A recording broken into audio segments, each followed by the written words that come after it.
अस्सलामुअलैकुम, मैं हूँ हुरैन फातिमा और आप देख रहे हैं हिमायती न्यूज़ HD चैनल। नजर डालते हैं आज की अहम खबरों पर। सांगड़ डिस्ट्रिक्ट रिपोर्टर मोहम्मद वकार भट्टी। प्रेस क्लब सांगड़ की सालाना इंतखाबात सरपरस्त आला काशिफ निज़ामानी की सदारत में खुशगवार माहौल में मुनाकिद हुए, जिनमें अरकान ने भरपूर शिरकत की। इंतखाबी अमल शफाफ तरीके से मुकम्मल किया गया, जिसके बाद नई बॉडी का बाकायदा ऐलान किया गया। इंतखाबी नताइज के मुताबिक मोहम्मद इशफाक भट्टी को सदर मुंतखब किया गया, जबकि सीनियर नायब सदर के लिए सगीर अहमद राजपूत, नायब सदर के लिए वज़ीर अयाज निज़ामानी, जनरल सेक्रेटरी सैयद अमीन शाह, खजांची गुलाम मुर्तज़ा मंगी, इंफॉर्मेशन सेक्रेटरी राशिद मरी और जॉइंट सेक्रेटरी सैयद रियाज हुसैन शाह मुंतखब हुए। इस मौका पर सरपरस्त आला काशिफ निज़ामानी, मोहम्मद मुबीन दर्स, मोहम्मद हसन लांडर, आजिज मंगी और रजा खान पठान ने नौमुंतखब ओहदेदारान को फूलों के हार पहना के मुबारकबाद दी। उम्मीद जाहिर की कि नई बॉडी सहाफ़ती जिम्मेदारियों को ऐसा अंदाज में निभाते हुए सहाफ़ियों के मसाइल के हल के लिए भरपूर किरदार अदा करेगी। शहर में सहाफ़त के हिस्सा को मज़ीद मजबूत बनाएगी।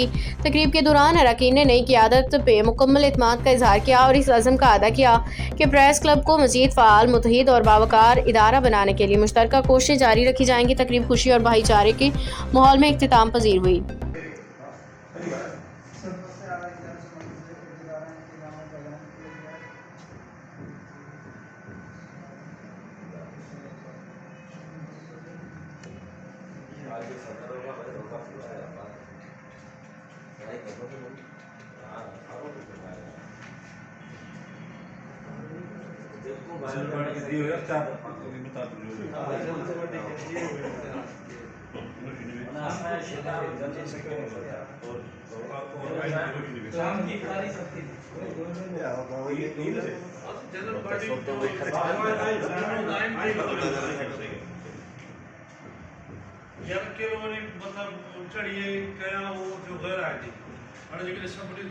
मज़ीद अपडेट्स के लिए देखते रहें हिमायती न्यूज़ HD चैनल।